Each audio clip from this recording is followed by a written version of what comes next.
একদিনের জন্য চলে গেছিলাম বোলপুর শান্তিনিকেতনে। দেখো 6টা 5-এ আমাদের গণদেবতা এক্সপ্রেস ছিল, তো আমরা 4:30 নাগাদ ঘর থেকে বেরিয়েছিলাম। আর ভাড়া নিয়েছিল 75 টাকা আমাদের বাড়ি থেকে হাওড়া, প্লাস হাওড়া থেকে বোলপুর। তো আমরা নেমে গেলাম, যেহেতু রিসেন্ট প্ল্যান হয়েছে বলে কোনো রিজার্ভেশন পাইনি। আমরা জেনারেল কামরায় গেছিলাম। খুব ভিড়, ঠেলাঠেলি, মানে ভালো না, মানে এত ঠেলাঠেলি ভিড়। তো নেবেই দেখি এই সুন্দর গাছটা। বোলপুর স্টেশনটা বেশ ভালোই। দিয়ে বোলপুর স্টেশনে নেবে আমাদের চেকারে ধরেছিল, আমরা টিকিট কেটে গেছিলাম। তো দেখিয়ে দিয়েছিলাম টিকিটটা, চেকার আবার চাইছিল, জানি না কেন, বুঝতে পারিনি, আমরা দিইনি। তো যাই হোক, তো যাদের খাওয়ার ইচ্ছা তারা স্টেশনে খেয়ে টয়লেট করে নেবে, কারণ আমরা যেখানে যাচ্ছি সেখানে কিছু নাই। তো আমরা এক টোটো করে বেরিয়ে পড়লাম। এই যে টোটো করে 4 জনে বেরিয়ে পড়লাম। ওখানে টোটো রিজার্ভ করে ঘোরায় 1900 টাকা, 1700 টাকা সব আছে। এই দেখো চার্ট। তো লাস্টে আমাদের বলেছিল 1000 টাকাতেও সব ঘোরাবে, কিন্তু আমরা সব জায়গা যাইনি। আমাদের লাস্টে ঠিক হলো সোনাঝুরিতে যাব, তাই জন্য 160 টাকা নিয়েছিল স্টেশন থেকে সোনাঝুরি অবধি আমাদের ছেড়ে দিতে ভাড়া। তো 160 টাকা দিয়ে আমরা চলে গেছিলাম সোনাঝুরিতে। সোনাঝুরিতে গিয়ে যখন গেছি তখন অনেক সকাল ছিল বলে সেরকম কোনো সোনাঝুরির হাটটা বসেনি, কারণ হচ্ছে যে ওরা সব মালপত্র এনে বসাচ্ছিল। এই যে দেখো সব এখন ওরা সেট আপ করছে। তো আমরা অনেক সকালেই গেছিলাম, দিয়ে আমরা সোনাঝুরিতেই খেয়ে নিয়েছিলাম। টিফিনটা আমরা করে নিয়ে গেছিলাম আলুর পরোটা। আর বব হচ্ছে যে কলা কিনেছিল, মা শশা কিনেছিল, এইসব দিয়ে আমরা টিফিনটা করে নিয়েছি। নাড়ু নিয়ে গিয়েছিলাম। দেখো সুন্দর সুন্দর এই ব্যাগগুলো তো খুবই ভালো। আর দিয়ে মাও দেখছে, আমরা সবাই দেখছিলাম ব্যাগ ট্যাগ দিয়ে।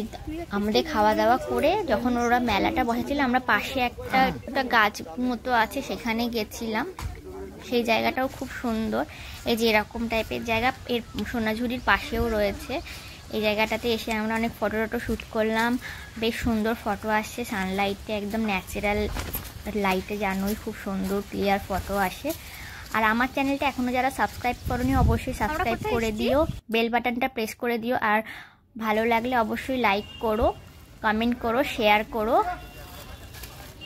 দেখো এখানে এরা সবাই আবার মালপত্র গোছাগুছি করছে। প্রচুর বড় মেলাটা বসে। দিয়ে আমরা এখান থেকে চলে গেছিলাম।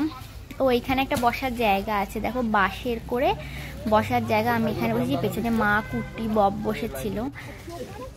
আর এখানে তো ফেমাস হার, কানের শাড়ি, জানোই তোমরা, এরকম সব জিনিসপত্র।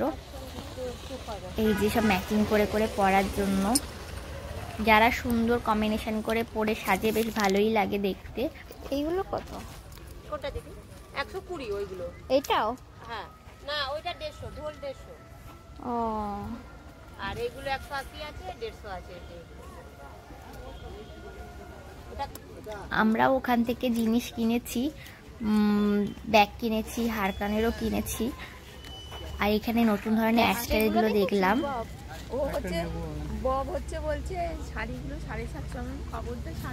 প্রিন্টগুলো কিন্তু ভালো, কাপড়ের প্রিন্টগুলো ভালো।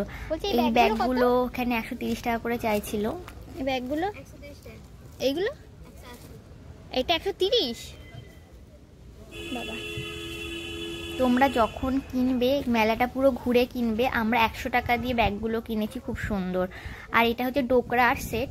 তো ডোকরার সেটগুলো সত্যি বেশ ইউনিক টাইপের লাগছিল, ভালোও লাগছিল।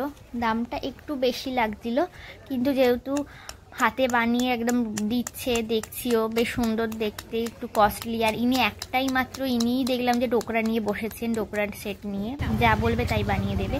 এই যে খোয়াইয়ের পার, এটা হচ্ছে যে সোনাঝুরির পাশেই একদম রয়েছে। তো ওরা যাচ্ছিল, এখানে আমরা বেশি দূর যাইনি, গাছের তলায় বসেছিলাম। আর জল টল কিচ্ছু পাওয়া যায় না, মানে খুব অসুবিধা। আর ওখানে কি পাথরগুলো রাখা ছিল আমি তো কিছু বুঝতেও পারছি না, পাখি মাখি সব লেখা ছিল। যাই হোক, হয়তো সাজাবার জন্য এরকম রেখে দিয়েছে। দিয়ে আমরা আবার একটু মেলা ঘুরতে গেছিলাম। মেলা ঘুরে ওখানে একটা ওদের যে নাচ হয় সেটা দেখছিলাম।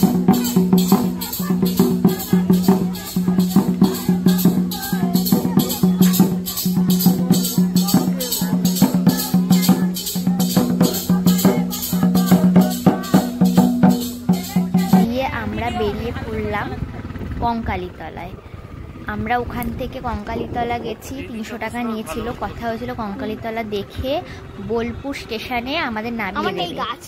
তো আমরা বোলপুর স্টেশনে নামিনি, কঙ্কালীতলা দেখিয়ে তার মাঝখানে একটা স্টেশন আছে প্রান্তিক, সেইখানে আমরা নেমেছিলাম। প্রান্তিক থেকে মাতারা এক্সপ্রেস 3:17 আছে, সেইটা ধরেছিলাম।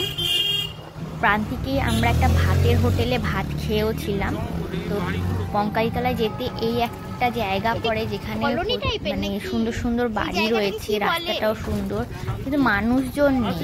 কিন্তু জায়গাটা এরকম বেশ সুন্দর, পরিষ্কার পরিচ্ছন্ন, বেশ ভালোই লাগছিল, এই জন্য ভিডিও করি।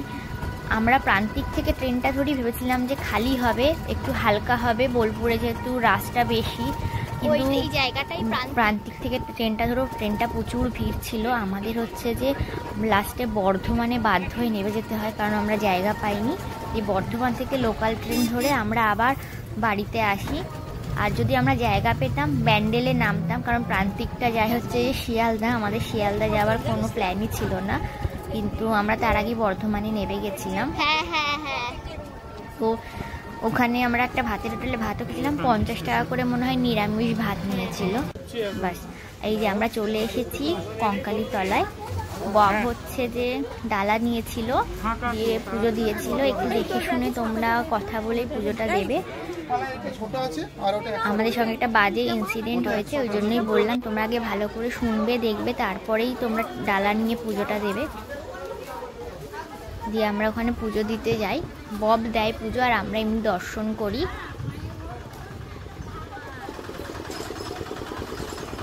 আমার চ্যানেলে যারা নতুন আছে অবশ্যই সাবস্ক্রাইব করে দিও, আর বেল বাটনটা প্রেস করে দিও।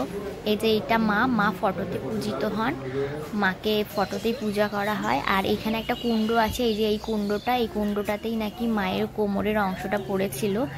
এটা নাকি 51 সতীপীঠের মধ্যে একখানা পীঠ কঙ্কালীতলা। এই যে এই কুণ্ডটাতে পাকে ভর্তি হয়ে গেছে, দেখতেই পাচ্ছ। আর এটা হচ্ছে খোয়াইয়ের নদী, যেটা হচ্ছে যে খুব বিখ্যাত, উপন্যাসও আছে এই নদী। আর আমরা দুপুরে গেছিলাম, প্রচুর রোদও ছিল, মানে একদিনে ঘোরা হয়ে গেছে। বাস, টাটা। ভালো লাগলে অবশ্যই সাবস্ক্রাইব করে দিও, লাইক কমেন্ট শেয়ার করো। Bye bye.